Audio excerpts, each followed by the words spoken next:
Okay. Hey, Blake. Hey, Tim. Welcome to our first webinar, Discover Marijuana with Tim and Blake. I'm Tim. I'm Blake. Blake is a bioanalytical chemist with Zion Medicinal, and I am the founder of UtahMarijuana.org. Throughout this webinar, or this kind of live stream event, we'll be taking questions, your questions, and questions that have been asked to us over the course of the past few weeks as we've been putting out a couple of videos. We decided to do this project because really there's not a lot of content out there that's serious in nature, that describes the cannabis plant, how to use it effectively. But we wanted to start really with marijuana for beginners. And so the first few videos on the YouTube channel, which you can subscribe to at Discover Marijuana on YouTube, really go over just like dosing, CBD versus THC, and some of the real basic questions that we get all the time. But anyway, is there anything you want to add to that, Blake? No, I think all of our stuff's super fun and exciting. Yeah, I'm not super serious. I've had a lot of fun doing it, and I've learned a ton from it. But let me take about 5 minutes here in the beginning and talk a little bit about what I talked about in the first video, which is how to find your just right dose. That's really, it's what I spend the most time with my new patients with, the beginner patients. It's not about sativa or indica or what delivery method you choose. It really, the very, very beginning of cannabis use for a medical patient is trying to find a dose that's effective. But even before that, trying to find a dose that doesn't get you too high.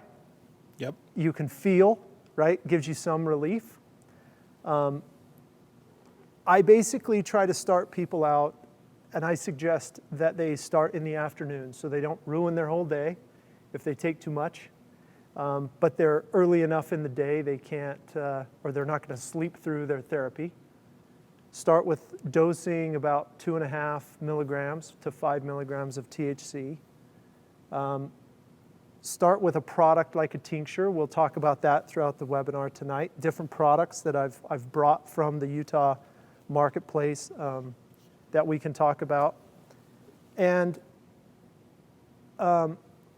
when you start to do this dosing, it takes a few days to get even a sense of what this is really going to be like. Maybe you start at 2 in the afternoon, take a tincture, an hour later, see how you feel. Rate how is your breath, how's your pain, how's your suffering. You could take another dose at that time, an hour later, or you can wait a day, try it again. You need to be consistent with the dosing. The dosing needs to be low, and it's going to take 4 or 5 days to kind of figure out that dose. When we move on from dosing and our video about that, we talked a lot about CBD versus THC. And I was kind of interested in having you maybe draw out how that works. Yeah. A lot, probably because I'm just interested. Yeah, so first and foremost, I am not an artist. I can't draw for crap. But bear with me, you might recognize these structures at least sort of. So I want to start by sort of talking about endocannabinoid receptor system 1 and 2.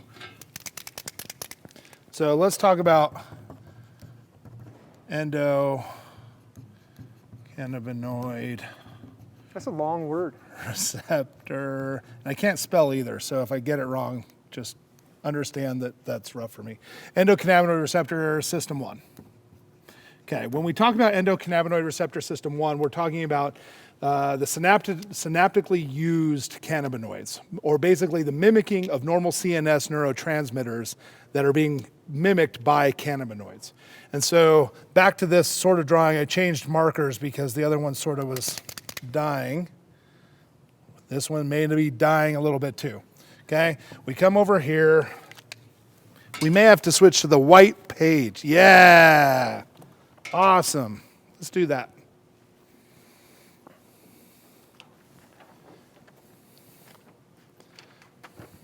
Sorry, just a second, everybody.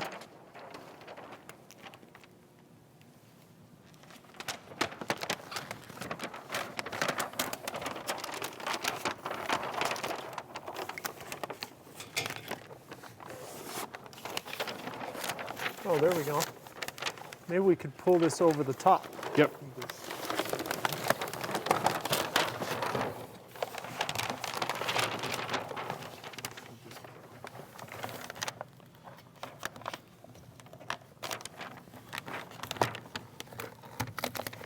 Okay, sorry about that.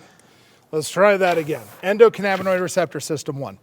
So we start with a basic nerve cell. This is where you have action potential, which basically is where you have a certain wavelength signal that goes past. Usually you have potassium here, you have chlorine gradient here. As one moves across the cell membrane, this moves out and it creates energy, literally like an electrical signal. And that electrical signal has a wavelength. And when it comes to the end of a cell, a nerve cell, that signal then tells it to release, based on that, neurotransmitters.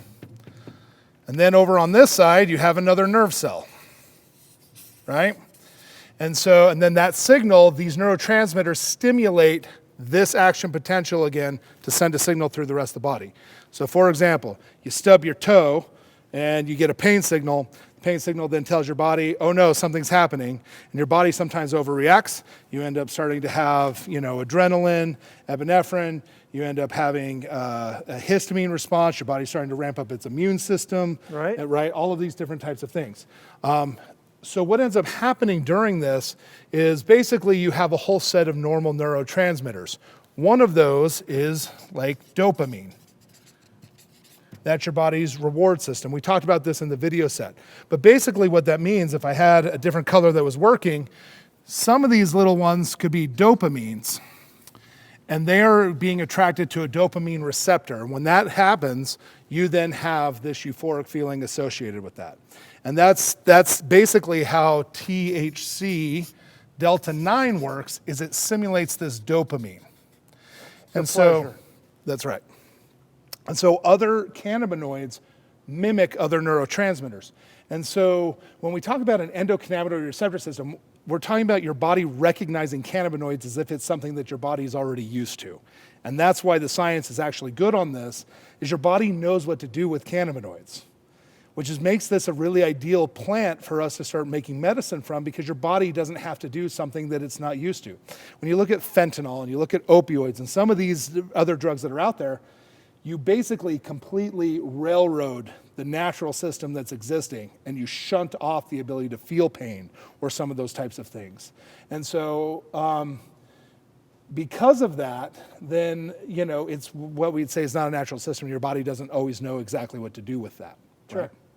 So endocannabinoid receptor system 2, okay? We're just gonna put oh, this is permanent. Don't worry about that. You want a new page? Sure. System 2, okay? So now what we're looking at is the cellular uptake of cannabinoids. And so So system 1, THC, acts in system 1? It actually will act in both. Okay. And so different cannabinoids will have different abilities to go into different systems. So for example, CBD tends to hang out for really long periods of time here and doesn't have tons and tons of time going into cells. In fact, the way that you measure that is what's called Q log P value. It's the permeability of molecules have to go through cells. And then that can be done either through an active transport model, it can be done through ion channels. There's different ways that things happen, but permeability through a cell membrane is called Q log P. And so when you look at Q log P values of various cannabinoids, some have a high affinity to move right into, say, endo 2, or they have an affinity to hang out in 1. This is really important because the difference between THC delta 9 and THC delta 8 has a much higher affinity for going through to the cellular level, which means basically when you take it in, you go to the area that has the most receptors for cellular uptake, which is all around the gut area. You have tons of processes that allow you to absorb nutrients and do different things, and you have a lot of nerve endings and a lot of systems going on through this whole area. It gets absorbed quickly there. Delta 8 gets absorbed quickly in that place, which means you down-regulate a whole bunch of processes going there. So if you have nausea, you have IBS, you have a whole bunch of stomach-related issues, you're taking medication that makes you feel sick. Delta 8's a good answer for that because you're down-regulating that whole system with Delta 8. Got it. And that's also why people say they experience a body high instead of a head high with Delta 9. And that all has to do with how long it's hanging out in this system versus being cellularly taken up. So endocannabinoid receptor system 2, I'm going to finish my phospholipid bilayer here. And we could spend a lot of time talking about, hydrophobic tails, hydrophilic heads, whatever. This is a transmembrane bound protein that allows things to move from one end of the cell membrane to the other. This is outside cell. This is inside the cell, right? And so what happens is when we talk about that Q log P, we're talking about the ability cannabinoids have to get across that cell membrane, right? So when we start looking at like CBG, for example, we've talked about this before. It's good for pain. Why? What's the mechanism of action that we're talking about? What seems to happen is you have all kinds of little organelles inside of your cell. You have a place that holds your DNA. You have a place that makes proteins. You have all these different things.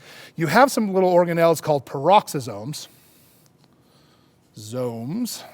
and you have some other things, but the peroxisomes are one of the places that are responsible as a little chemical factory. Okay, and that little chemical factory makes histamines.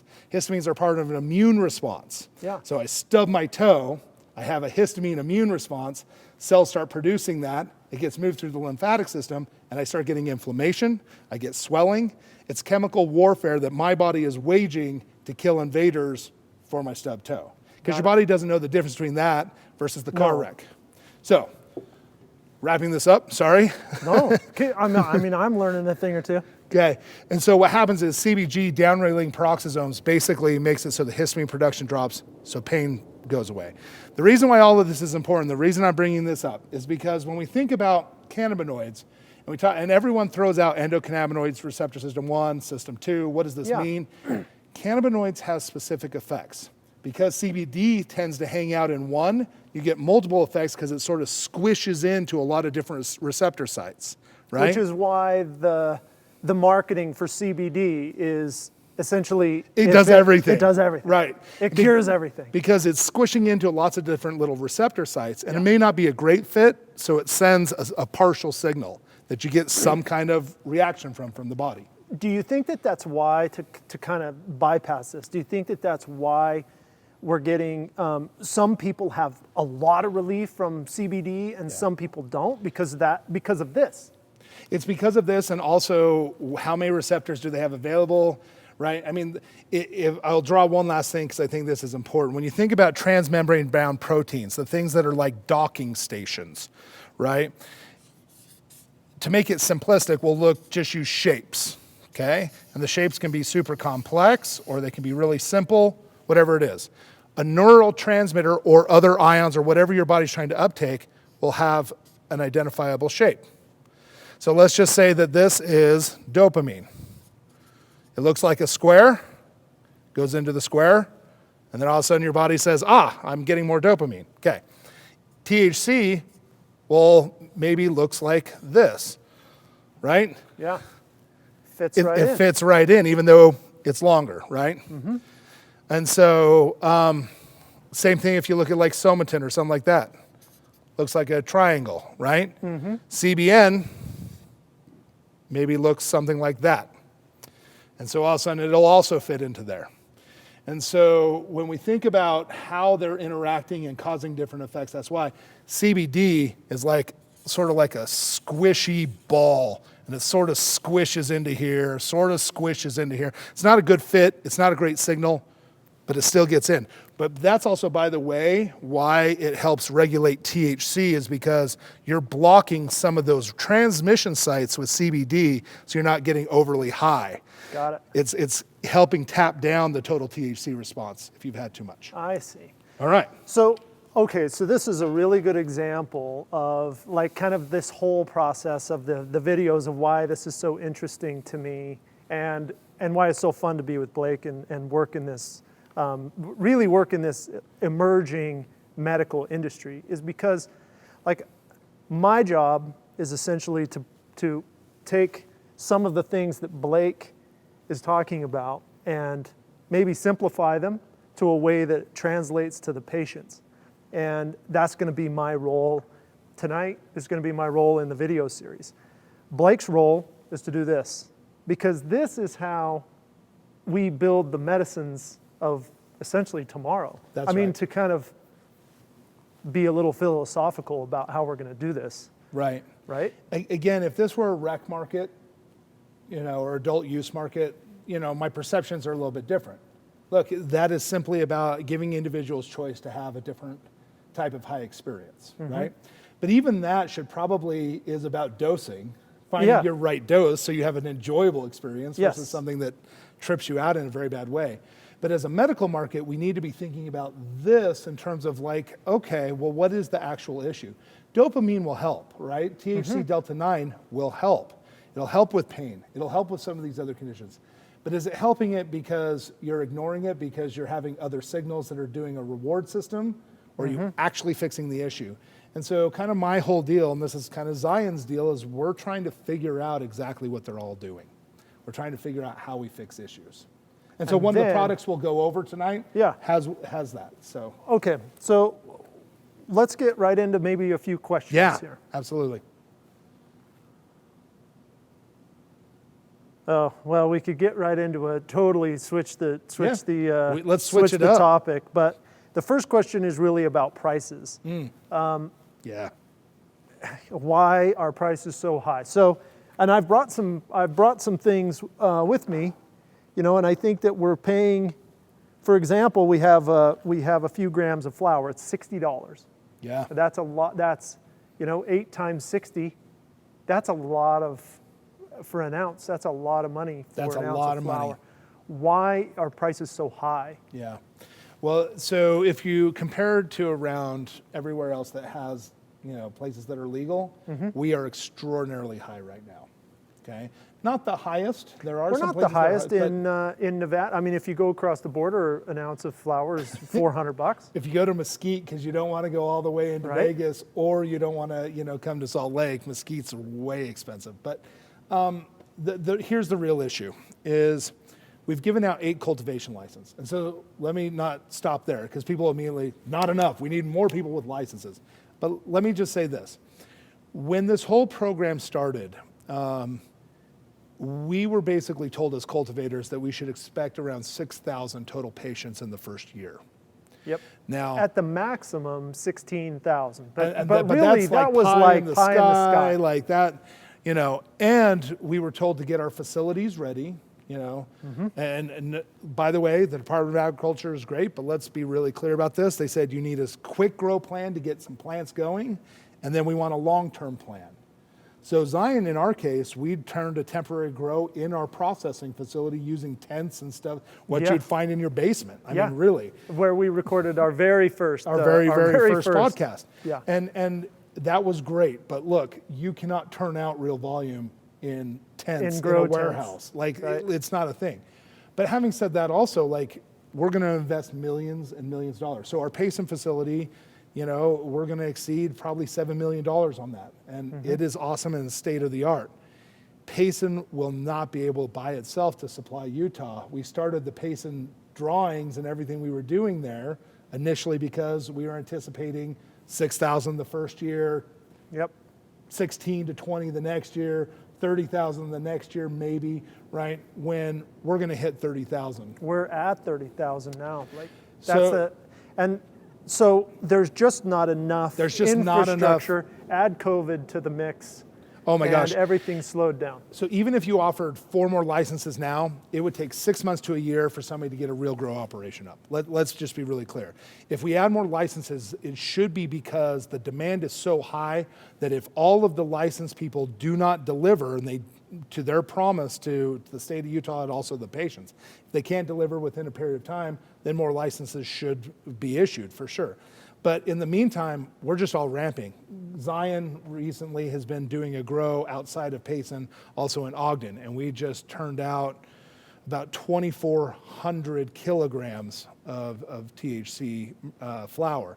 Now, not all of that flower will be able to be used in the pharmacy as flower. In fact, a good portion of that is going to go to biomass extraction and make Delta-9 distillate to make a whole slew of other products.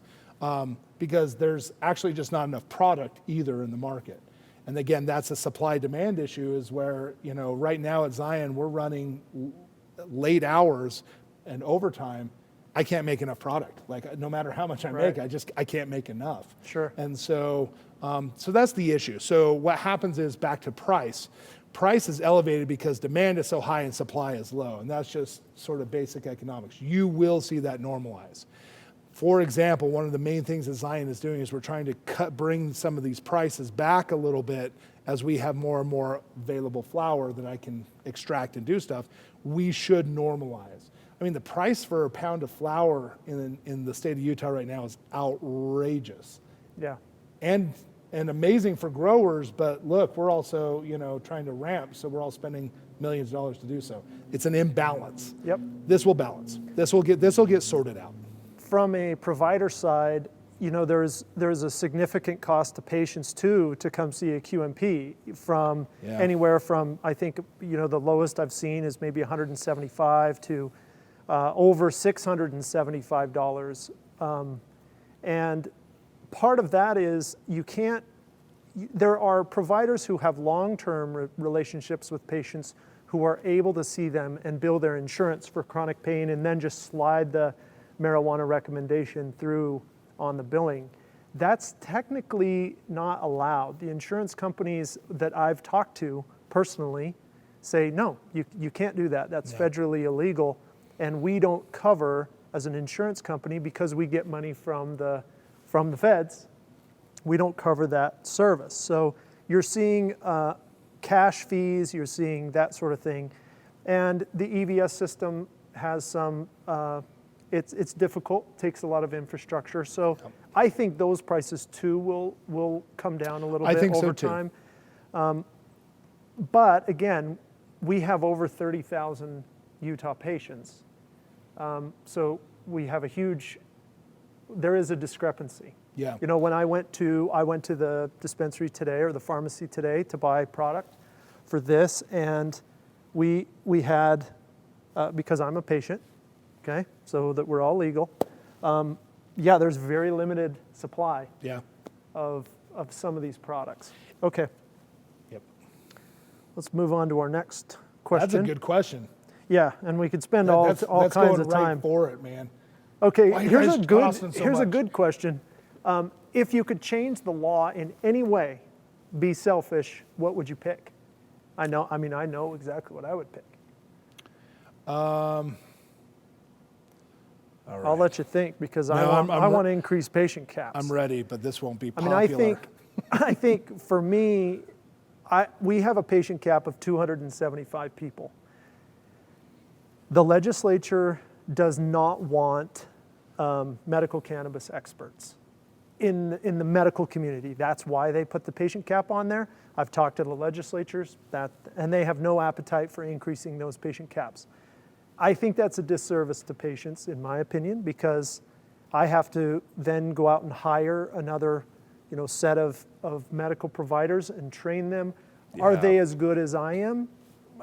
Maybe they become no one's as good as you, Tim. Right? Come on, man. But there are other experts, or we are becoming better at this, and I think that's okay.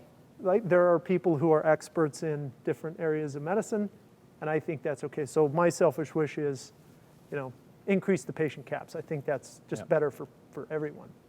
I have two. One, and this isn't going to be popular, So this is just between us right here. Got it. Okay.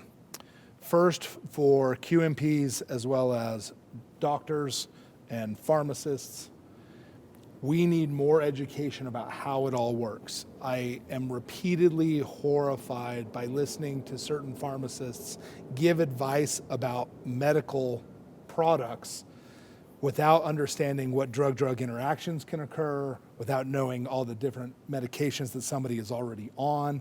Like, that's actually anti-medicine. Like, we should be treating this like everything else.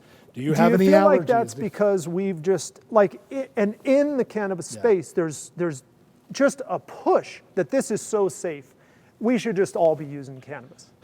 Right, so there's... Right, just give it to everybody, these two it's fine. Everybody should be on cannabis, and maybe everybody should, but it should be the right cannabis and the right cannabinoids. Yeah. But the other thing is, it's been illegal. Like, pharmacists, when they went through pharmacy school, marijuana is illegal. If it's found in your store, this is what your fee is. This is the jail time.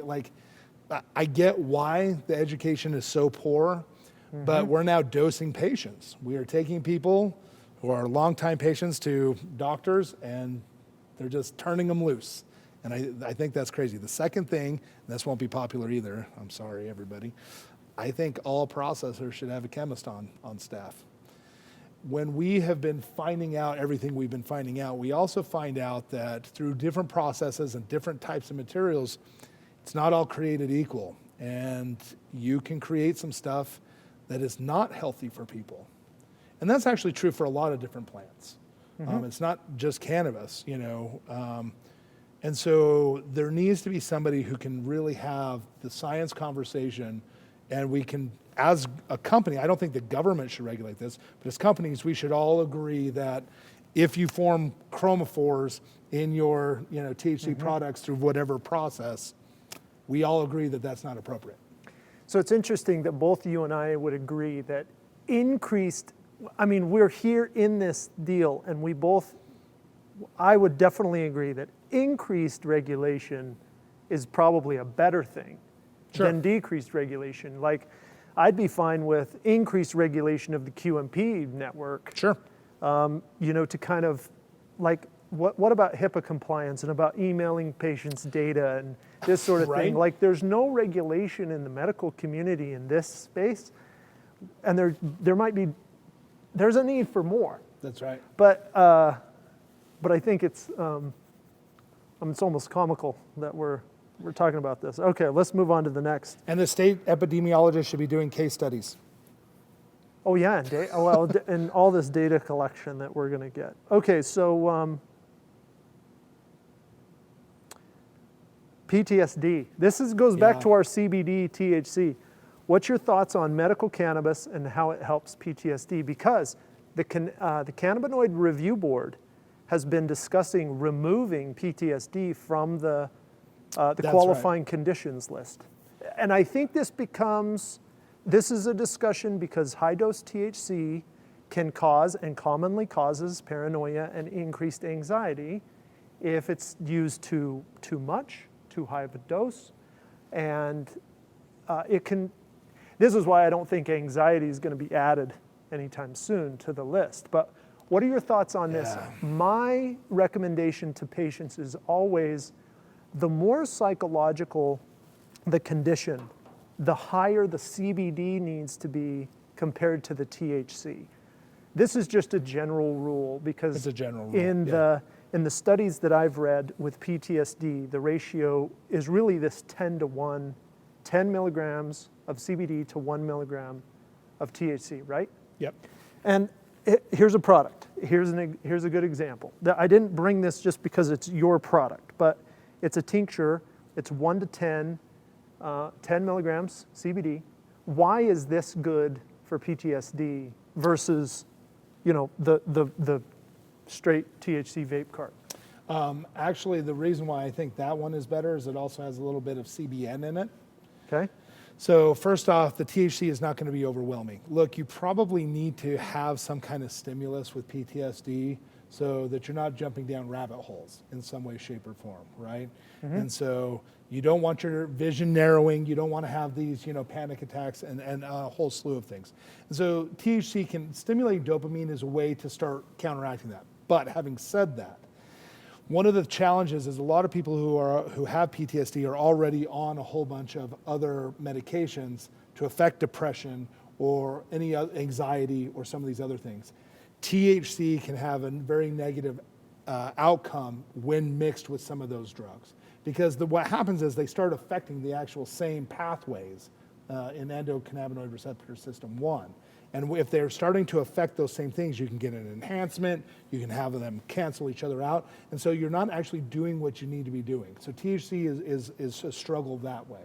CBD can help tap all of that down by basically filling up and getting rid of a lot of junk signals that occur in Endo 1.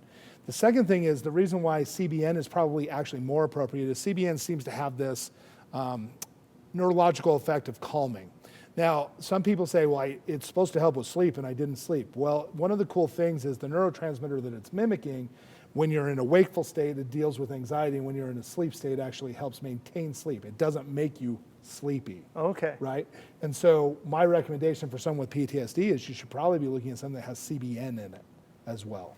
Okay, so let's go back to this dosing thing, Yeah. because this is a good time to talk about this. So when I talk about dosing to patients, we start out with a quarter of a dropper, about a quarter of a dropper. That's probably about 2.5, maybe It's 2. graduated so you can see a quarter, right? Oh, yep, don't drip it on the carpet. So that's about right. We would start there in the afternoon, take about that much, wait an hour, 90 minutes, feel nothing, redose with that amount. The thing I really like about tinctures is I can pick that amount every single time. I don't have to bite off half of a gummy. Right. And like choose, I need 3/4 of this gummy, but I don't know whether I got 3/4 for an hour, because maybe an hour later I got too much of the gummy. And that's assuming that the gummy has all of its medicine equally distributed throughout the whole gummy. Right. Which is the notorious problem with edibles, where you eat half the bar, you don't feel anything even an hour and a half later, so you eat the other half, and then you're on the floor for 2 days. Yeah. And who hasn't Right. been there, right? These are nice. I really like tinctures, but they tend to be a little, this one's not. This one's it's got a peppermint. It's got a little that one's peppermint oil in it. Yep. So patients can take the exact amount they need. They can redose the exact amount they need. Do you think are these products better than is the material we put in these products better than the material we put in the gelatinous cubes in general? Are you putting lower quality products in those? That's a great question. So here's what I'll say to that. You're putting the good stuff in here? Here's what I would say. People should all be using good stuff for everything. It's medicine. Look, I know a lot of companies, both on the CBD side and on the THC side, that use a lot of like crude oil to make products. Mm-hmm. And the justification for the use of crude oil would be something along the lines of, you want all the natural bits of the plant in there. And so a full crude is better for you than, There's a a more whole refined marketing product. campaign for CBD, for the crude CBD. Yeah. Take 3 drops. And what I'll drops. call that is a lot of times it's green goo. Look, there are some things you want to remove from the plants themselves if you're going to process. There are some terpenes that aren't marketed on your super sour diesel. And the reason why they're not marketed on there is because you've either bred the plant not to produce them, or the natural terpenes that come from the plant don't include certain terpenes that, when mixed with water, make acid, essentially, sulfuric acid. I've seen this before where you'll extract massive amounts of terpenes, and if you're getting some of the ones that aren't nice, right, from cheap hemp or whatever it is, you'll melt your gaskets. You'll start doing, you'll destroy your rough pump. Okay. Right? Use good product. So use good stuff. There are plenty of people who use crudes to make gummies because in edibles you're mixing it with sugars and other things so you don't taste it. Mm-hmm. Crude sort of tastes like terrible. I was going to use other words, but there may be, there wouldn't be kids. This is above 21. But got it. But you hear what I'm saying. Yes. Okay, so we're about halfway, maybe a little bit more. We can stay here for a little longer than an hour, but I want to remind everybody that if we don't get to your question tonight, by the end of the week, these questions will be answered. We're going to answer all of the questions by the end of the week. So don't hesitate to ask the question, and if we don't get to it, you know, I mean, we'll work that out. And if all of you like this forum, let us know that too. We'll do this as much as we need to educate. We're happy to do that. Okay, so this is a good question. We're talking about products. Yeah. So we have 2 vape cartridges here. One from Helu. Is that how you pronounce it? Yeah, I think so. Helu, and Maybe not. I have no idea. And we have one from Zion. It's a Lemon Dream vape cartridge. Yeah. Comes in a little box like this, and this vape cartridge comes in a deal like this. Look, I think nobody's doing this, right? So we're going to be the people who are willing to put this out there. Sure. You know, that we've got these products right here. So they look a little different. Yep. This is the Helu cartridge. These both just screw on to a battery. Yep. And when you inhale, it atomizes. It heats this up and atomizes this, and delivers the product right to the lungs. The nice thing from a dosing perspective about these, there's a couple of really great things about these. They are almost instantaneous as far as the onset of action. Within a couple of minutes, you're going to feel almost maximum effect within about 5 minutes, 5 to 10 minutes. They don't last a long time. So the duration is going to be 1 to 2 hours with a product like this. That's good because you can dose. If you get a little too much, it doesn't last too long. The other nice thing about these is they don't smell. There's almost no smell when it comes to like the inhalation, and you're just exhaling vapor. So they're very inconspicuous. Yeah, I guess. And that happens because when you're inhaling in the lungs, you're taking the cannabinoid content and the terpenes with it. So it should have flavor. It should taste like something. You should have an experience with it. But when you exhale, you've absorbed all of that already. So what you're exhaling is mostly, water vapor from your lungs. You're not exhaling tons of the other material, the terpene material. Got it. The other, and I recommend most everybody start with something like this because, especially in Utah, there's a lot of people who don't want to inhale anything.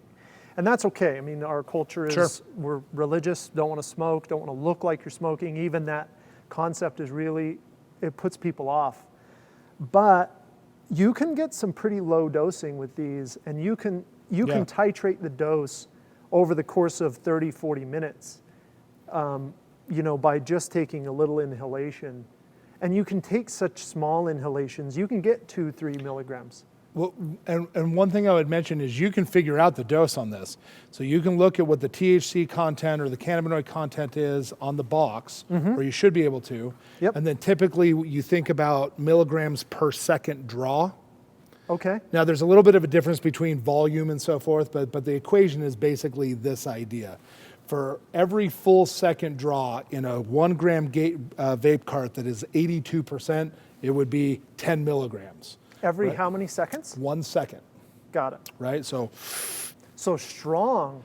This is a strong dose. That's so correct. You got to be really careful because if you're sucking in 4 or 5 seconds, that's a lot of medicine. Whereas on a half gram cart, right, that's at 72% cannabinoid or THC, you're probably actually looking more at about 2.5 to 3 milligrams per second.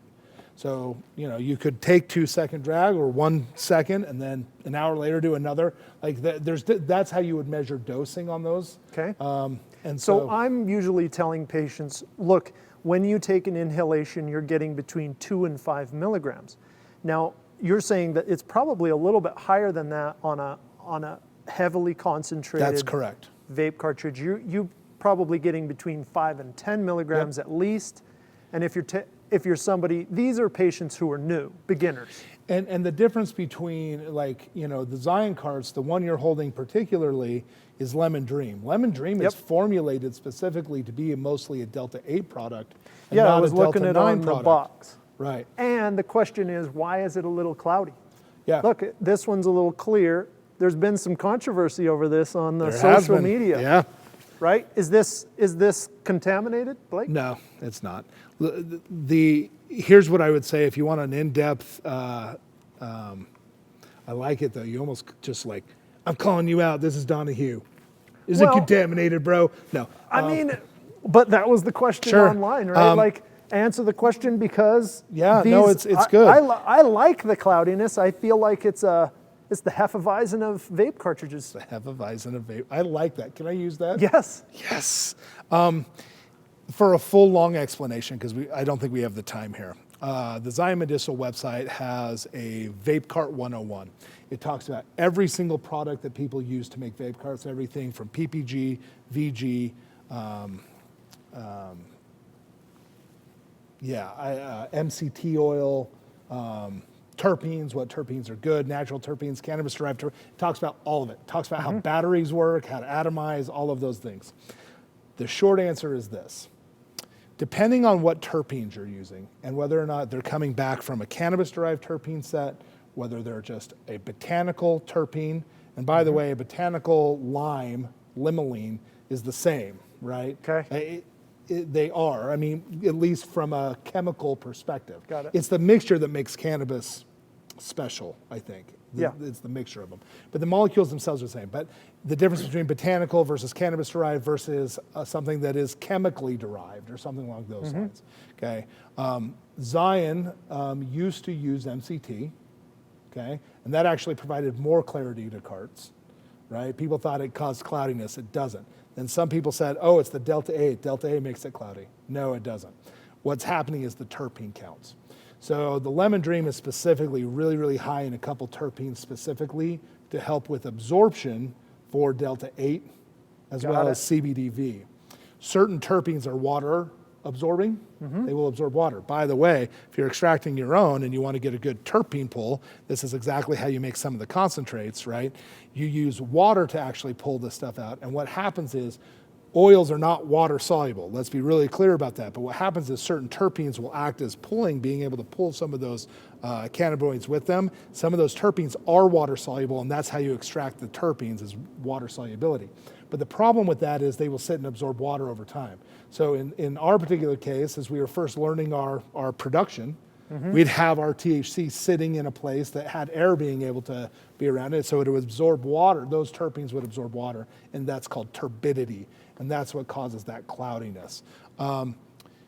We've had other issues, though, too. Some of our products we've got imported from China were not made with stainless steel like they said they were. Citrulline and some of those types of terpenes will actually start degrading what we call pig iron. It'll start to break it down. That's where you'll get a green kind of corrosion look to it. And that's actually, in of itself, isn't necessarily bad unless that metal that's being used in there has other things, like it came out of a mine in China that also has arsenic and also has some of these, and that's where you could run into an issue. So if you see something like that, probably you should stop smoking. If you just bought it and you see that, then absolutely return it. I mean, Zion will always return their products for sure, but it's not an exact thing yet where all stainless steel is true stainless steel. Yeah. Because in an illegal industry, people can get away with all kinds of stuff. Sure. Anyway, that's the biggest difference, is that how you make things and what terpenes you use will affect the way the color, cut, and clarity. Right, and we're considering this really just a turbidity issue, but it's the terpenes that get it so that the Delta 8 absorbs better. Certain ones do, certain ones don't. And Lemon Dream is designed so it gives you a high Delta 8 concentration into the lungs. And like we talked about, Delta 8 is better for body type ailments and less head change. Head change, right? Lemon Dream was specifically formulated. One of our first mandates that I feel like we had from patients and also the state was for cancer patients. And a lot of these patients suffer from chemotherapy. They're having a lot of IBS issues. They're having a lot of stomach issues. They have a lot of nausea. How do we address that, right? And so we worked really hard to figure out what cannabinoids we thought would be better for that. Because at the time, there wasn't just enough research about it, right? Yeah. Turns out Delta 8 is the answer for a lot of those issues. The second mandate is that a lot of these people had to function all day. Yeah. Right? They're having all these issues, but they can't be knocked off their rocker all day long. This is the difference between going and functioning high versus I'm gone for the weekend high, right? Yes. And so Lemon Dream was specifically formulated to take care of those things. And one of the things that we're doing now is as we pull out different cannabinoids from different sources, we've identified the molecule that causes munchies. And so for cancer patients that are also having trouble eating, if you're hitting Lemon Dream a lot, you may get the munchies, right? Especially as we start to up that concentration of that cannabinoid. And that's, again, specifically for someone who's having neuropathic pain that needs to smoke all day long, Right. your cancer patient, or somebody who's having intestinal issues. And that's kind of what Lemon Dream is for, which is the reason why I think that's important is because most vape carts are the same. They're almost exactly the same. They're all just some variation of terpene content versus Delta 9 versus Delta 8. Yeah. So, And that's, is there something, there's another question that's related to this, and that is a recent question we got. Is there something in a vape cartridge that could make me feel nauseated? Is there an additive that could happen, or is that just this one doesn't agree with me? so the thing about, one of the beautiful things about cannabis, and one of the things that is also odd about it, is that everyone who is going for recreational cannabis has been cultivating lines of cannabis to have certain profiles. AK, super sour diesel, various, your original OGs, like whatever all that is, right? Right. And so, but really what we're saying is they have different concentrations of THC. You're generally going to find anywhere from 18 to 22% is pretty average. Then you'll find ones that are 26, and then, we had one test result in the state that somebody had 40. If that's real, then high five whoever got all that. Right. Right. Yeah. But That's hallucination status right there. that's something you do on the weekend, not before you go to work. Right. But having said all that, but the biggest difference is the profile also gives you the experience around it. You're getting different tastes and feelings, and it's interacting with the cannabinoids and specifically Delta 9 differently, right? And so I have my AK, or I have my wedding cake, or I have my cookie dog, whatever it is, and I'm looking for that burn at the back of my throat. I want to kind of cough when I'm doing this. Means I'm looking for something that hits hard and also has more caryophyllene, because caryophyllene was derived in the Middle East and actually is associated with pepper plants. And so you get these effects associated with them. Now, back to your original question. So when you're hitting different types of strains and they all have these little variations and differences, no two weed will have the same effect on the same person because they're all a little tiny bit different. Well, you bring up this is a good thing, and I can kind of wrap this into what I talk about with my patients, and that is the entourage effect. So and that's what makes cannabis so interesting as a medicine and interesting as a plant. I mean, it's not just what you're trying to do is, and what you're really doing is you're dissecting each piece of the plant, 116 cannabinoids, the terpenes that are involved, and trying to fit, build a puzzle. That's right. What the nice thing on my side is I don't necessarily need to know all of that. That's right. What I need to know is every one of these plants has a different entourage effect. And it is how people end up in the flower spectrum. So you might start with a tincture. You might have a tincture that is your long-acting pain medicine, right? You take a little bit in the morning, you take a little bit more in the afternoon, and a bigger dose in the evening time. And you use that as kind of your baseline. And then you use an inhaled method, like a vape cartridge or flower, inhaled flower, to get those immediate relief and those breakthrough doses. The nice thing about flower, and the people who use cannabis a little bit over time, they realize that it's like tomatoes. And this is how I put it to my patients. You have everything from ketchup on the one hand, fully processed, to garden heirloom tomatoes, which to me is well-grown cannabis flower. Yeah. And it's an experience as much as it is a relief to those symptoms. Absolutely. And you really get into that entourage effect, which is all of the different pieces of the plant working in specific ways, but together. That's right. That's one of the things that is, so I talk to a lot of doctors and scientists who, flat out just sort of say, well, the entourage effect's bullshit.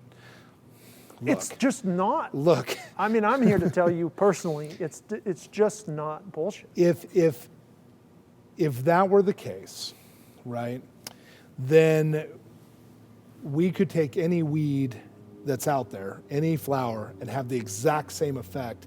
And we could show this on mass spectrometer absorption rates between absorption of delta 9 in the presence of caryophyllene versus absorption of delta 9 in the presence of myrcene, right? Right. And so scientifically we can say that, but what I can tell you right now is different varying amounts of different terpenes in conjunction with cannabinoids brings different effects. It would be like taking multiple drugs at the same time.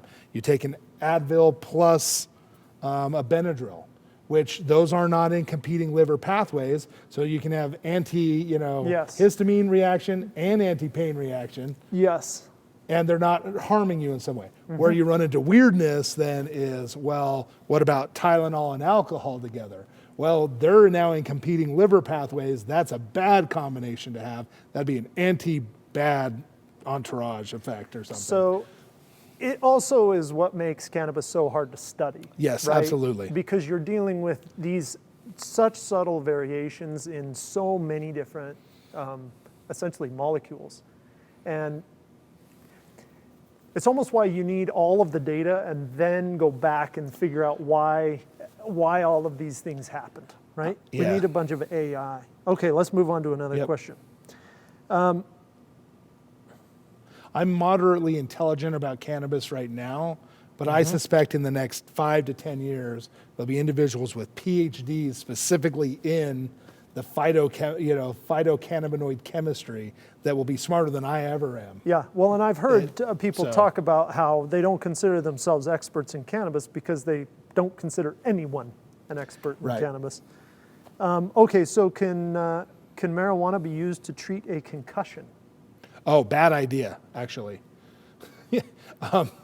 You should not use marijuana to treat concussions because you already are having damage, and so you need to see the effects of what that damage is, and you don't want to be inhibiting that. So you actually, you're not using the cannabis to decrease swelling or any of those things, so you're not getting a beneficial effect of, right? It's the same reason we don't recommend, I didn't recommend using Versed in trauma patients, That's right. head injury trauma patients. You can't get a good neurologic, exam, right? If you can't, we need to be able to have I'm looking in your eye right now, right? and is that the cannabis that's causing you to dilate, right? not dilate, Or is it the that concussion? the concussion, right? Yeah, so not necessarily a good combo there. That's CBD, how about CBD? No, I actually wouldn't do anything that affects the central nervous system after a concussion. With concussion. Now look, after a doctor clears you and you have headaches and things like that, go ahead and medicate once your doctor clears you. But during the process, I just got hit on the football field or I fell down a ladder or whatever. Rather than go to the doctor, I'm going to go ahead and just hit my pipe. No, that's a bad idea. Bad idea. It's a bad idea. What conditions do you think would be beneficial to add to the, and I'll answer this as well, to add to the list of Utah conditions? I mean, right now, I would say almost everybody, 90+% of patients use pain as their qualifying condition. Yep. PTSD, there's a lot of people with PTSD who are using that. And then, beyond that, colitis and cancer and all the others. But there's been talk about adding sleep disturbance. I think sleep disturbance is a reasonable one to add. Because frankly, when somebody comes to me and they're on Ambien or gabapentin and, that's like low-hanging fruit. You want to get off your Ambien? Yeah, easy. We can do that. Right. And so I would say sleep disturbance on my end would be my number one. The other, just to add to this, I think anxiety is the problem with anxiety, adding it to the list, is that we've talked about how there needs to be more education. If you're going to add anxiety, then in my opinion, you need to add a significant amount of education to the pharmacists, to the pharmacy agents, to the QMPs, to people who are going to be recommending this, because that's where it gets a little tricky for me. If there's a positive effect against anxiety, we are already prescribing medications to cover anxiety. So it seems like that's a good combination. But as we previously have discussed, to your point, look, if you overstimulate your dopamine centers, you're going to have an anxiety reaction to that. And so you don't want to increase your anxiety, you want to decrease anxiety. The issue about the education is, well, it's not Delta-9 that you should be prescribing somebody for anxiety.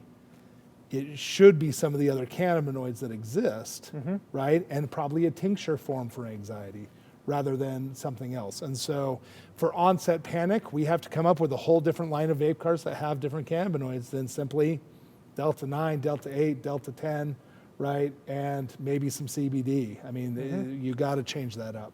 So if I were a doctor, I would be hesitant to send somebody for anxiety, knowing that a pharmacist will only give them the highest amount of THC they can give them. That would have me freaked out too. But I think anxiety is a good one. For me, autism. There's still a lot of data that needs to be collected, but we have done one limited trial already, and we're working with a group out of Colorado that has the ability to do administration of different types of cannabinoids for autistic, severely autistic children. And what we have found when you're hooking severely autistic people up to a neuronet is they don't get really good sleep ever. They're always in a perpetual fight or flight response all the time. And so you often get violent actions. And it's not because they're trying to hurt somebody. It's they're literally trying to show you, I feel like I'm dying, right? How do I express to you that I'm dying right now? I'm choking my little brother or whatever. And so what we have found is that if you can help sleep and actually get true sleep cycles going on with severely autistic people, oftentimes you will see an immediate significant decrease in violent episodes. And it's because you're just knocking down that fight or flight response because they're perpetually having anxiety or not getting enough sleep, true sleep, real sleep. And CBN won't knock them out, but again, it will help maintain that sleep cycle. So CBN is a good candidate for that. Anyway, that's my opinion. I am not a doctor, so. Got it. Okay. Oh, let's talk about tolerance a little bit. What would you recommend for somebody looking to correct a high tolerance, especially if they're unable to comfortably take a tolerance break due to the condition? So here's what I tell patients. Tell me what you think about this. We have a little program. But the program starts with 48 hours of cannabis abstinence, right? Like a tolerance reset, I think somebody who's using an ounce of flower or more a month, every quarter of the year, should have a little reset. It takes about 6 days, my little program. 2 days off. Next day, start with a really low dose. Next day, you're gonna maybe stay with that low dose. And then we just slowly increase the dose in order to, really how I explain it is I'm kind of rebuilding the receptor system. Is that the right way to go? And can I do that without those 2 days and those, that struggle? So I think that's probably the right approach. However, for this particular individual who has this question, that's probably not the right approach for that one individual. Right. But what I would say is the discussion needs to happen first with the doctor about what the underlying cause is.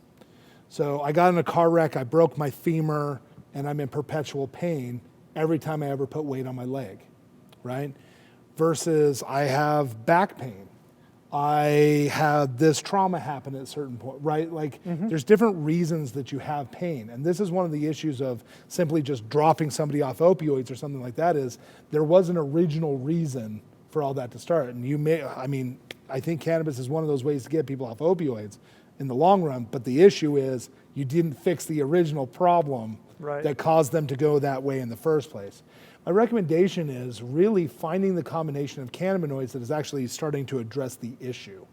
And so if it's because of inflammation, right, then we need to probably be talking about foods that cause inflammation. We need to include CBG.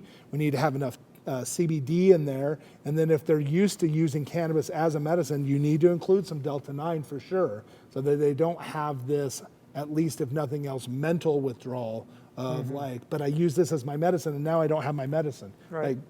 Like, Because we can take care of there that. isn't a physical, there isn't so much of a dependency as far as a physical aspect, but there is a psychological dependency that Absolutely. builds up, especially with users who've used chronically for years. And that's where a lot of this science comes from, is 5-6 joints a day, That's right. right? That's right. And that's the folks that we talk about. Hey, Yeah. can I eat something that makes this better or worse? Yes, Right? absolutely. For those who love Julia Child, she always used to say, you need a little fat in your diet to absorb your vitamins. That's because all your vitamins are fat soluble, right? Cannabinoids are an oil. In fact, they're a medium chain triglyceride, which is why we use MCTs and different things in different types of products, not vape carts. Yeah, right. Right, anymore, but because they bond very nicely. It's a really nice carrier because medium oils will mix with medium oils, and MCT is just a medium chain triglyceride derived from coconuts. And so what ends up happening is, because they're oils, if you're eating fatty foods, you'll absorb quicker across the blood-brain, or through the microvilli in the intestines. You've and then solved the across. world's problem. That's why pizza and marijuana go so well together. Yeah, absolutely. A little fat will make that go a long way. But a healthy salad, not so much. And not so much. You're going to have a longer time to get that through. Interesting. Okay. Blake, yes. Yeah. Autism. You win. It's already on the list. Oh, good. Okay. I did that just tonight, right? Yeah, done. Bam. You win. I win. You win. Okay, I've got a medical marijuana letter. So we've been doing this about an hour. So I think we can safely go on at least, it looks to me like we might have 15, 20 more minutes of questions. So if you want to stay with us, we're just gonna keep trucking. I had caffeine. I'm good to go. That's right. All night long. Okay, I've got a medical marijuana letter, but I hesitate to get the card and shop in Utah because I'm worried about my employer searching a database for the Utah cards. Is this a real fear? Okay, I'll take this. Your employer has essentially the ability to set the rules. Now, I'm not an attorney, and my attorney would tell me to tell you, I'm not an attorney. I cannot give you legal advice. But we talk about this all the time with our patients. Employers are able to set the rules for their employees. If your employer has a rule that you cannot use cannabis, then it doesn't really matter whether you have a medical card or not. They can dictate that. That's been proven in cases. Now, Utah has passed a law that, in the statute, it protects local government employees, state employees, for example, teachers, police officers, firefighters. These people are protected in Utah from prosecution if they have their medical cannabis card. Federal employees, they're out. You work for the FBI, you work for the military, you're out. You can't touch it. And that's just the way it is. If you fear that your employer isn't going to fire you if they never find out, but you're afraid that they're going to search a database, your employer doesn't have access to the EVS system. Only QMPs have access to the EVS system and the medical pharmacies in Utah. They're the only ones who have access to it. I don't know whether or not a court order could get into that. I suspect it can. There is a proposal on the table to add all of the medical cannabis patients in Utah to the controlled substance database. That would expand the number of people that had access to your use data by really dramatically. I am not a supporter of that personally. I don't support it either. And I talk to pharmacists who are not a supporter of that, and that's because we are very concerned that privacy of the patient is of the utmost priority, especially when it comes to a still federally illegal substance. So I want to be clear about that. There are valid reasons to put us on the controlled substance database, and they include potentially more comprehensive medical care from your provider. But I think that the argument against is very strong. So to the question, is your employer going to have access to the EVS? No. To my knowledge, they do not. Here's what I would propose, though. If you are going to use cannabis and then get a drug test at work, would you rather have a card? Or would you rather go into that test without a card? Because I know what I would choose. Without a card, you have essentially nothing. Yeah. And I would say even 2-3 years ago, if you approached your employer and said, I have a medical card, they would say, no, cannabis, you're out, right? But many employers, including many in Utah, are now starting to look at their human resource policies. And I think that's actually the first step. As long as you're not working for super jerks or something, say, look, this is the medicine. I work with my doctor. This is what's going on. I think we should approach our policies around this. And so as long as it's all done legally within the state and, following the rules of the company, yes, then most employers I've experienced so far have been pretty open to change. Now, obviously, there's exceptions to this as well. If you're driving truck, you're using construction equipment. Right. If you're doing surgery, right? There's a whole slew of things where probably you shouldn't do anything that's going to impair you. But I would say that's the same for opioids or anything else. Oh, for sure. If you're... It's not just cannabis, it's anything. That's absolutely. You should not go to work impaired. I'm just going to put a period on the end of that. Yeah. Right? Okay, so but that's a good question. Tell your representatives not to push that law through. I think it's a bad idea. Okay, we talked about what you eat. We talked about concussions. Yep. High tolerance, the letter. We're doing really good here, Blake. You're doing awesome. Okay, why doesn't Utah make more concentrates other than these dang carts? Yeah. Right? Here's the reality. Live resin. Live resin. So it's really interesting. There's a couple companies that are currently trying to do some of the other concentrates, including Zion. So what it's coming down to, quite honestly, is just how much material we have. And so, as I mentioned previously, we just took down a big grow in Ogden, right? At our other facility. Well, how much of that is going to go to be used to make, because we talked about using only highest quality material, how much of that is going to go to gelatinous cubes? How much of that is going to go to vape carts? How much of that is going to go to flour? How much of that is going to go to concentrates? How much of that is going to go to tincture? How much, and then we got a list of things we have a list of things we got to build from this amount of material that we have. And so this is the issue. If somebody takes in 50 pounds total and they can sell most of that as flour, and the flour is going to be gone within 2 to 3 days, probably their obligation is to get that into the pharmacies as flour. Having said that, we are fully aware that people want dabs, they want other products, and especially what I would call an experienced user is looking for some of these more hard-hitting products as well. Yeah, two classifications of patients there who, and let me explain this whole concentrate thing a little bit, because if we have a lot of viewers who are, and we have a lot of viewers who are patients tonight, concentrates are like you've got flour, right?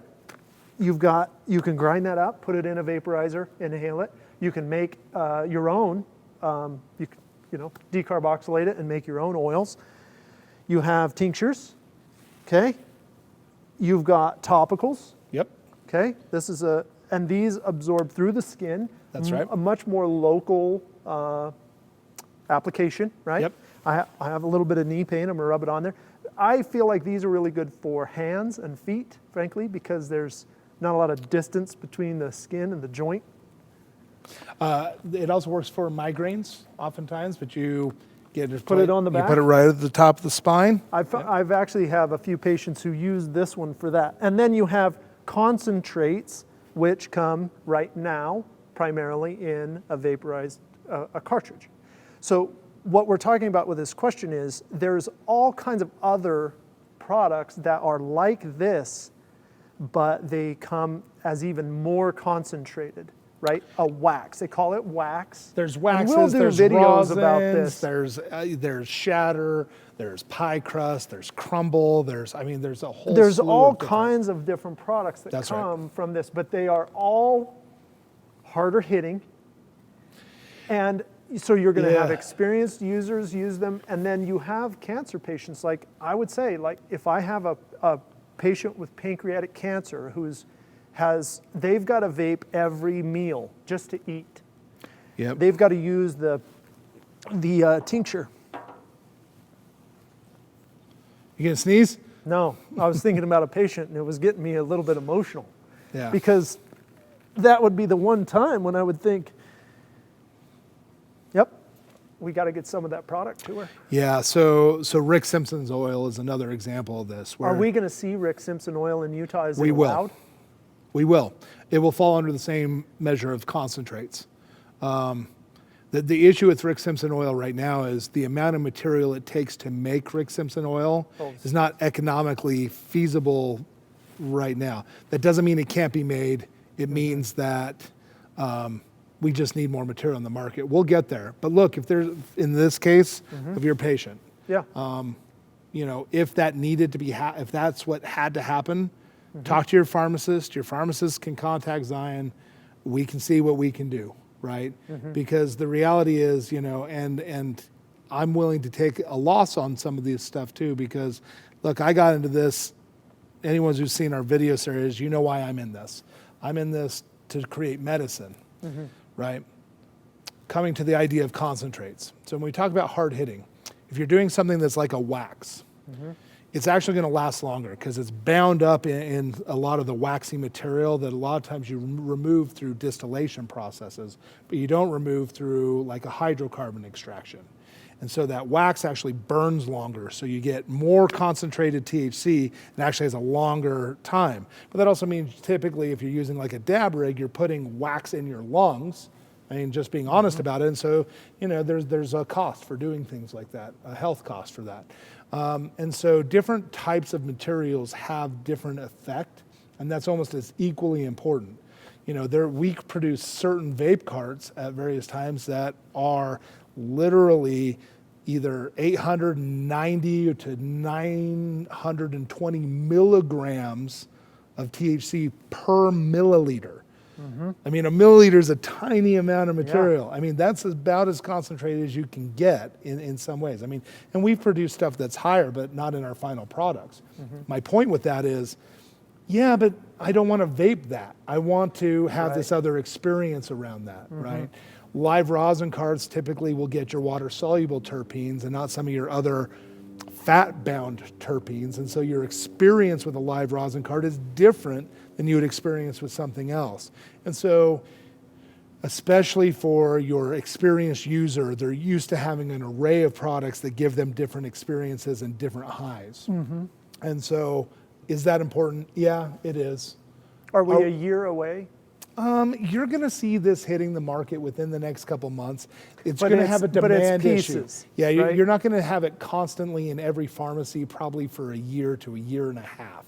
Because Okay. we still have 7 more pharmacies that have to open too. Yeah, And right. if we're having trouble just supplying 7 pharmacies right now, Yeah, 14 is going to. Yeah, but it's going to having be a said big. that, yeah, we're all ramping. Everyone's ramping as much as we can ramp. Okay. Healing effects on certain tissues and organs. I've read a lot of articles on emerging science about cannabis' potential healing effect on certain tissues and organs, specifically the liver. I've heard about this. I had a severe alcoholic cirrhosis, and patient. We had talked about this a little bit, that this was some of the stuff that they had read. Do you know anything about that? I don't know the answer to this. I know that it's hepatically metabolized. Yep. Right? When you take a tincture, it goes through the liver to be absorbed.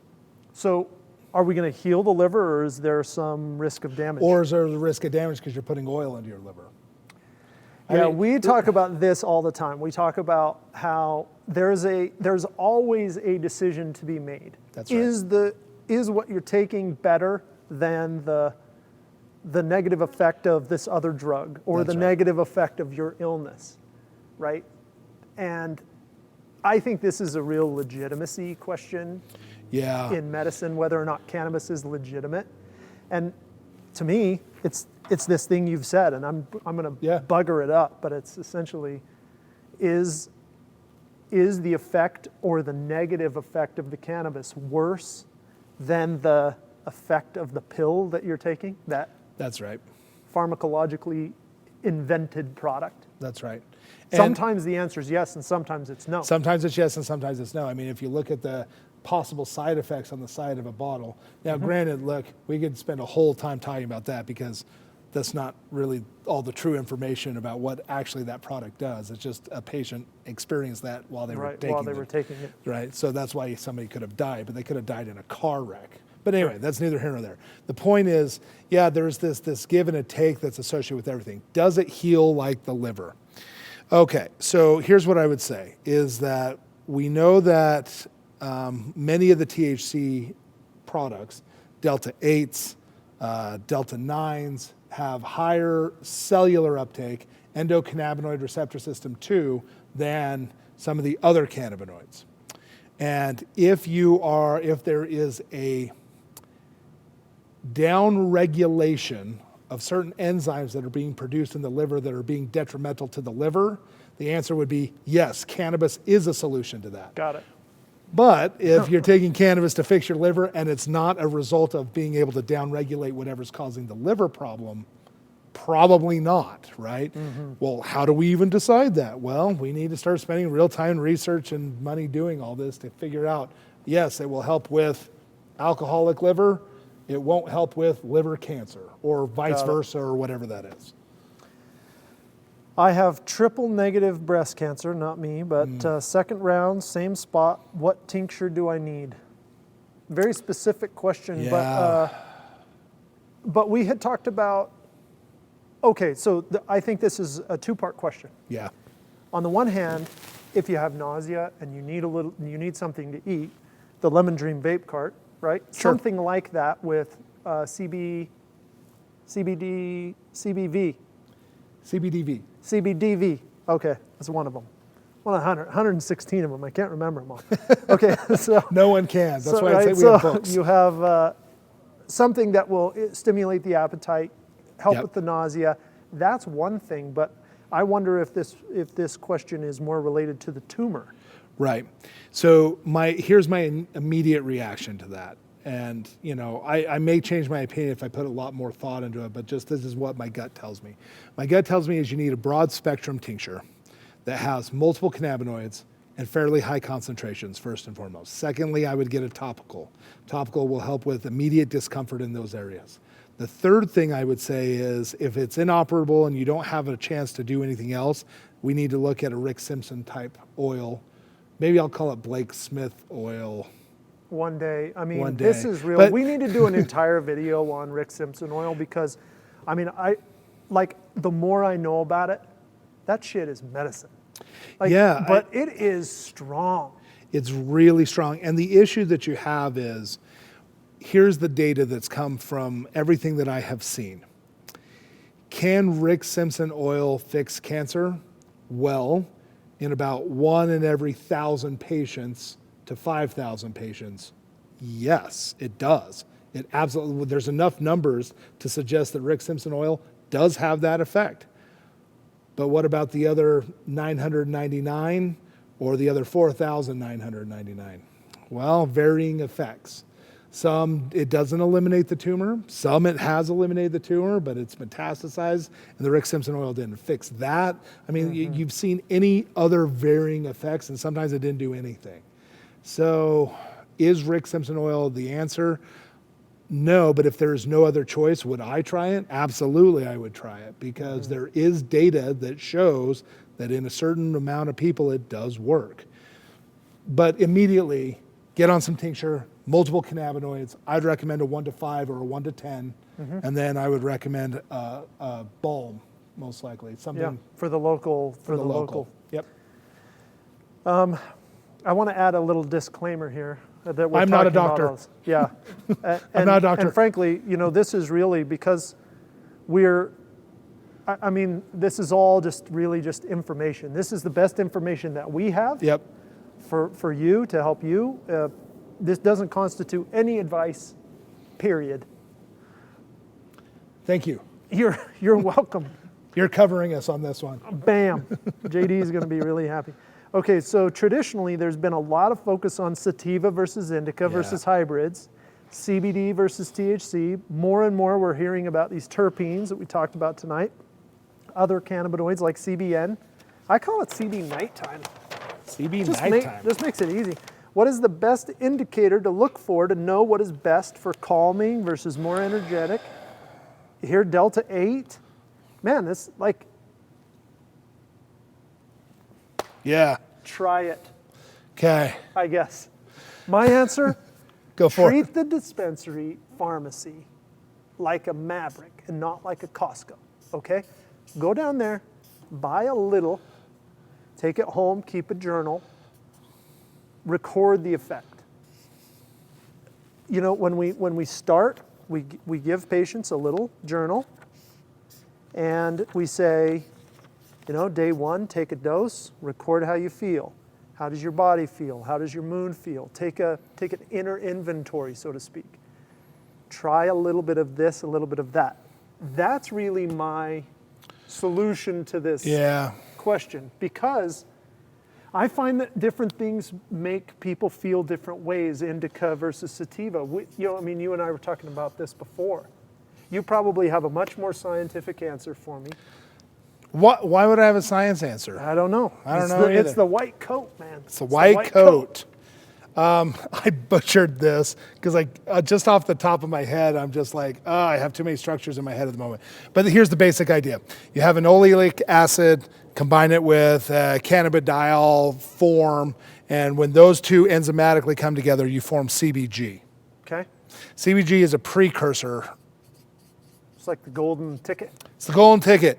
It's your stem cell. You can make it into any other cannabinoid. CBG is where everything starts.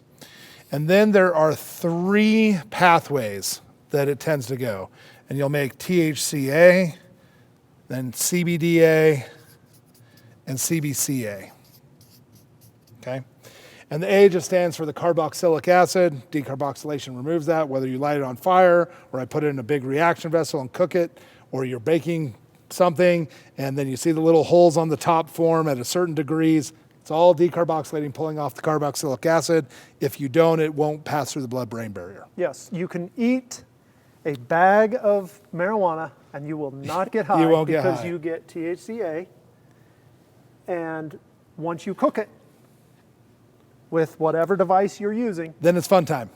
then it becomes a whole different animal. It's a whole different animal. This is the reason I bring it up, is because almost all medical strains that exist right now are all hybrids. Anyone who says this is a straight sativa, this is a straight indica, unless you're using an original landrace strain, Which is it's not in Utah. Almost anywhere, quite frankly. I mean, some people are still using original Kush from way back when, and I don't mean the new OG, I mean the old OG. Yeah. We're talking like Cheech and Chong type days, right? Some of those you still could make that differentiation, but really almost everything's a hybrid now. And what's determining whether we call it a sativa versus an indica is based on terpene profile. Is it an energetic terpene profile, or is it a relaxing terpene profile? Oh, it's a relaxing terpene profile. We'll call that a sativa, or we'll call that an indica, right? But having said all that, this is the reason I say this, is because what we've done over the last 30 to 40 years, the plant actually has little enzymes that, just like it pushes these molecules together, takes CBGA and starts to move it to THC. Way back in the ancient Egyptians, blah, blah, blah, their cannabis plants did all of these processes. Mm-hmm. And so what we've done with THC now is we basically eliminated, the same way Mendel and his peas started getting yellow peas versus green peas, we phenohunt, then we get the phenotype we want, then we genohunt, then we phenotype again based off that one, and we just keep doing this process until we've eliminated these pathways, these other pathways out of marijuana. And this is the reason why we did that is because dollars. Dollars and percentage. Cheech and Chong would smoke a fatty blunt like this, but it was only like at 3%. Yep. This is why PTSD outside of Vietnam, when the soldiers were coming home from Vietnam and they were smoking flower or they were using it over there, it was a low percentage THC, and it was better, frankly, for PTSD. For that, absolutely. And then as people build up all this tolerance, then they had to start doing more and more and more, right? Mm-hmm. And so your average that you're finding nowadays is usually somewhere between 16 and 18%. And a lot of people, if you go to California, are looking at 22% to 26%, right? As the average. And so this is not your grandfather's weed that we smoke nowadays. But the reason why all that's happened is because we have overexpressed this enzyme pathway. Okay. The reason why we come back to this question about hybrids is because if you look at hemp plants right now, they're trying to do the opposite. They're actually trying to eliminate this enzymatic pathway and only produce CBD and CBC, right? Yeah. And it's from these, like from CBC, you get CBL, from THC, you get Delta 9, you can get Delta 10, you can get Delta 8, you Delta 6, you can get THCV, you can get THCP, from CBD, you can get CBB, CBE, CBM, right? And all these various other things. And CBN is a degradation product of Delta 9. And so back to this whole point, what should I take, right? Do you want to be energetic? Then what you're really looking at is I'm looking at citrusy, caryophyllines, these type of terpenes. Yeah, I got it. And if right I'm here. trying to relax, I'm looking at humulines, myrcene, and so forth. Knowing that this is what this is, my recommendation medically is you want more of all of this. We really want you and the hemp guys to get together and grow better plants. But the law doesn't. It does. It does? In Utah. So look, Zion sometimes gets critiques. People call us the chem guys. It's funny, but we actually use hemp products to derive these others. So some of our products have cannabinoids that other people don't have in their products. And I'm not saying that that's better or worse. I'm simply just saying the reason why that happens is because we're able to isolate those out of hemp products and put them into the medical market. Oh, and cool. I think from medically, that just has higher value. Okay. Because it's really hard to find a medical strain that has these other things. And we've mentioned that CBG is like good for pain. This is why I talk all the time about like our Mad Max strain and so forth, because it's high in THC, but it's also high in CBG. Mm-hmm. And so we want to maintain that CBG ratio because we think it'll have a better overall effect in the flower for pain, for people smoking, vape carts, all those things. Okay. So to answer your question, buy a little, try a little. Buy a little, try a little. Keep a journal. Don't ask a scientist remember all anything. Of this. When you go to the store, remember all of this from school. And don't eat the cannabis. Don't eat it. Because it won't work. In the state of Utah, you have to vaporize it. Okay, we got time for one more. Via law. Yeah, now we're going to do a whole video on vaporizing versus smoking. Don't use a flame, please. Find some way to bake it instead. Is this question my favorite color? It's green. Yeah, okay.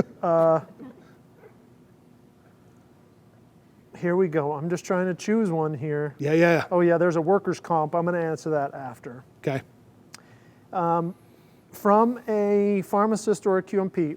I've tried to calibrate the cannabis tinctures to advise patients, especially when starting, but it seems like the density of the oil drops is quite different from the rule of thumb, 20 drops per milliliter, often used for aqueous liquids. Many droppers are not calibrated to a quarter, half, etc. Can you offer any guidance? Yes, I can. Okay, go. So typically speaking, cannabis oil is about the same density as MCT oil. So if they're using an MCT base, basically you take whatever the milligrams is and you times it by about 0.94, and that's going to give you your milligram concentration. And so if you're figuring out what we call a milligram per kilogram dose, you're going to take the kilogram of the individual, how much they weigh, and then you're going to calculate back to what milligram percentage that they need to be efficacious. In the case of CBD, it's been shown that you need about 20, sorry, I just went all Man, you went down the elaborate hole. I mean, I go a milligram per kilogram per day on CBD. Is that about right? Well, yeah. So that's a pretty high dose. 25 milligrams per dose has been shown that it's needed to be that high in order to be efficacious. For a brand new cannabis user, you're probably talking about 1 to 2 milligrams per dose of THC. Of THC. So 25 of CBD, 1 to 2 of THC. That's a really low dose. But the Zion products, and this we do this very specifically, the Zion products actually give you dosing information on the bottle. And so it tells you how many cannabinoids you're going to get per milliliter, and the droppers are graduated so you can see what a milliliter is. If they're not graduated, to your point, it can become really, really confusing. Well, how many drops is a milliliter? Yeah, typically speaking, it's about 20.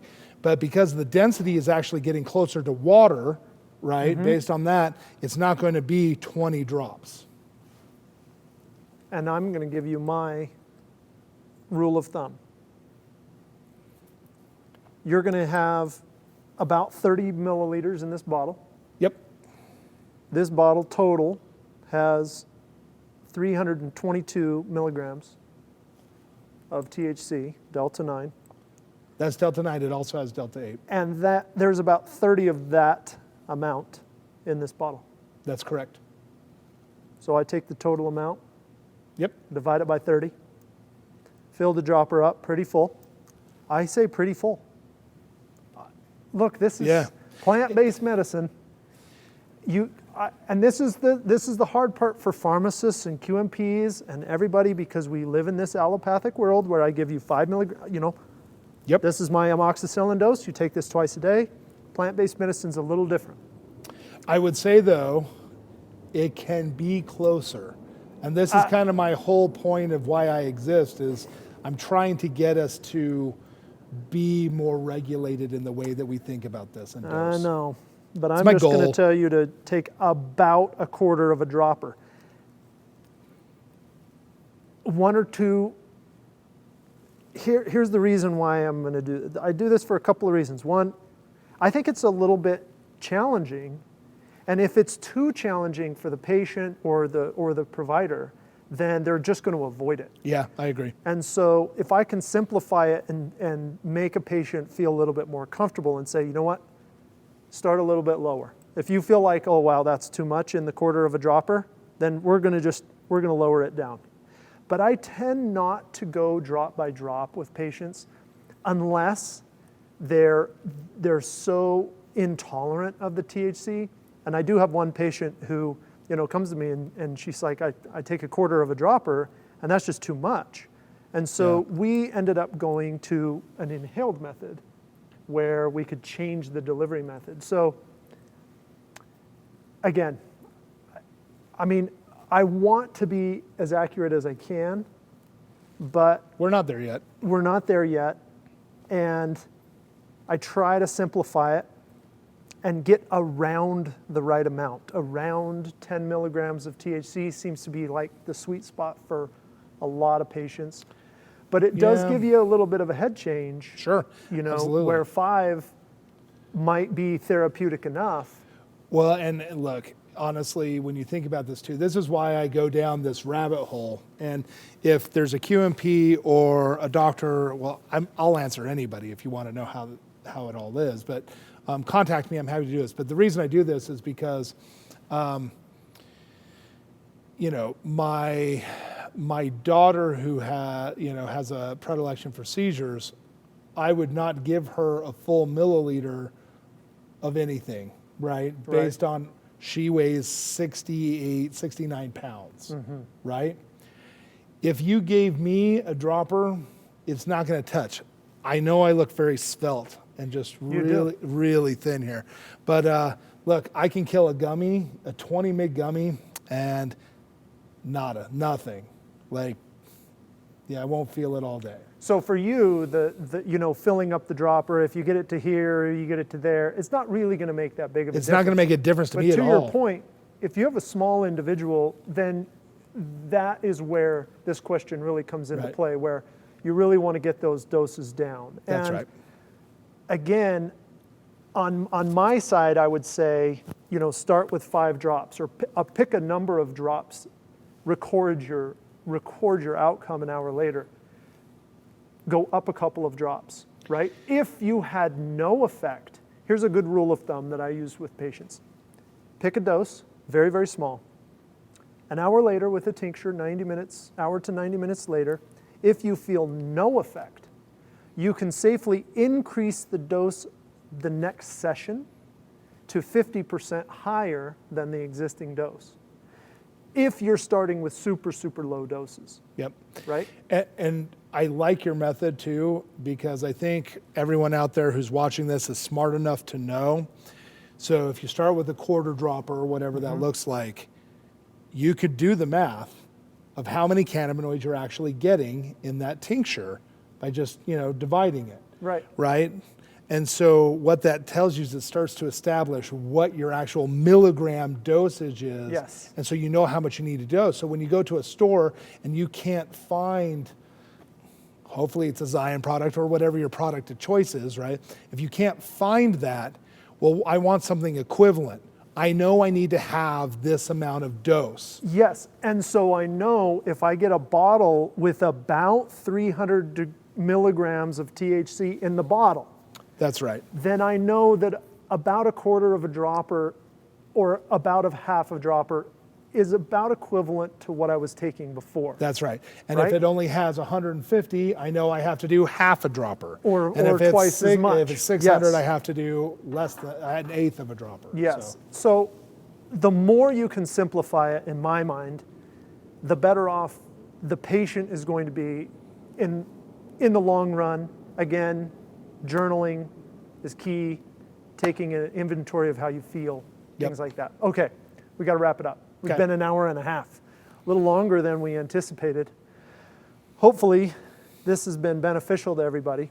Again, you know, ZionMedicinal.com, right? Yep. Blake Smith, the Chief Science Officer, has been here. Thank you, Blake, for doing this with me. It's been super fun. Yeah. I'm Tim Pickett, the founder of UtahMarijuana.org. Our YouTube channel is Discover Marijuana. Subscribe, leave comments and questions there. If you've got a question we didn't answer tonight, you'll get an answer within the rest of the week. We're going to do this again. Look for our videos, and just been super fun to see the feedback and see what people are talking about. Yeah, thanks, Tim. Thanks, everybody. See you later.